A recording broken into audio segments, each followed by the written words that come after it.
Ça va pas défiler comme ça toute la journée. Ah non, rassurez-vous, ça va s'arrêter là.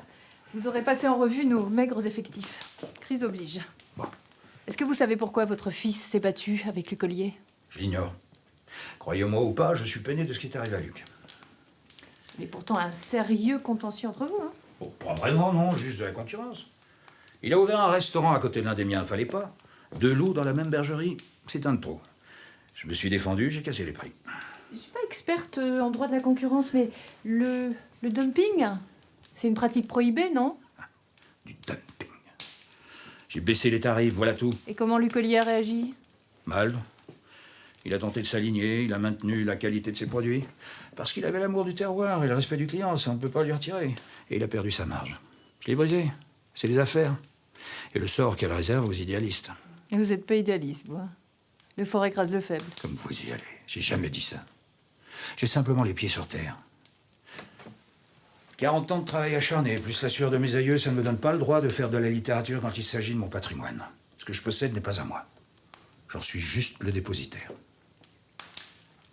C'est marrant quand même, hein? Cette haine comme ça qui court de génération en génération. Jusqu'à votre père qui va dénoncer celui d'Ollier à la Libération. Mon père était résistant! Il croyait vraiment qu'Ollier avait collaboré avec la Gestapo. Et puis il n'y a pas que ça. Ça remonte à l'époque de nos grands-pères.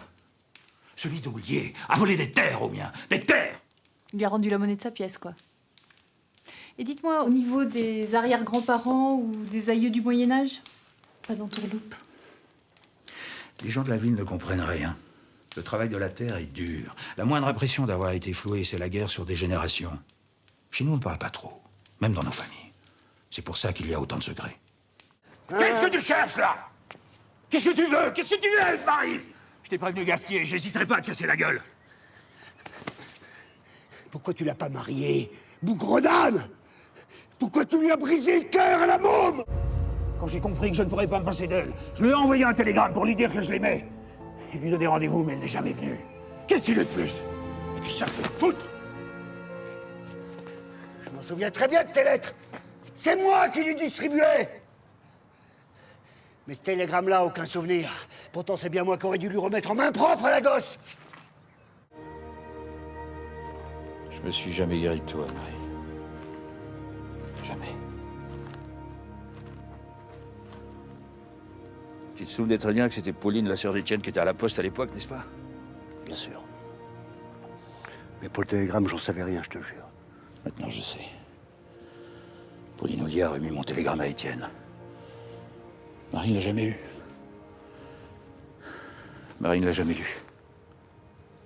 Il a détruit nos vies, cette ordure. Fais pas de conneries, Michel. Arrête ça, tu le... Tu fais tout pour que ça remonte à la surface et maintenant que je sais, il faut que je m'arrête. Qu'est-ce que tu cherches, merde? Je t'en ai toujours voulu à mourir parce que je croyais que t'avais trahi Marie.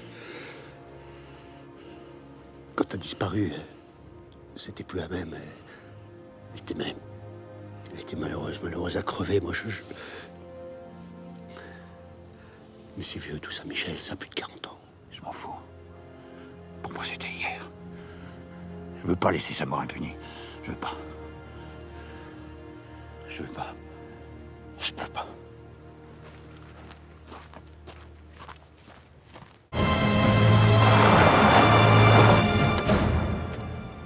Ollier!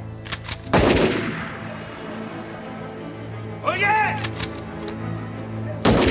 Ollier, où t'es, fumier?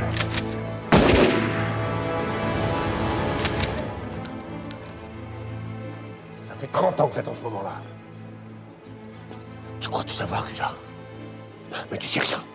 Que dalle. Connerie! Je sais que c'est toi qui as volé le télégramme que j'ai envoyé à Marie pour qu'elle m'attende. Regarde-moi dans les yeux, dis-moi que c'est pas vrai! Tu l'as tué! Tu vas le payer! Voilà. C'est bien dans la manière d'un Cuja, ça. Hein? C'est bien dans leur chaîne de dégénérés. Hein? Dis, c'est comme ça que tu me remercies d'avoir élevé ton fils? Pourriture. Qu'est-ce que tu racontes? Ouais, tu sais, le jeune que t'as ruiné à Paris, Luc. Eh ben, c'était ton fils! Marie était enceinte quand j'ai marié. T'avais pas dit? Elle voulait que tu l'épouses. Que ça vienne de toi. Et c'est toi qui l'as tué. Luc, il est né le 6 mai 75. Fais le calcul! C'est avec toi qu'elle était. Ouais. Je veux pas te donner tort, Franck, mais tu as bien réfléchi? Tu te vois vivre ici? Bah oui, bien sûr, oui, c'est mon pays. Ton pays de cœur, peut-être. Mais tu as toujours vécu à Paris. Ces lumières et tout ça, ça risque de te manquer très vite. Et puis... ouais, je te voyais reprendre ma suite. T'inquiète pas pour ça.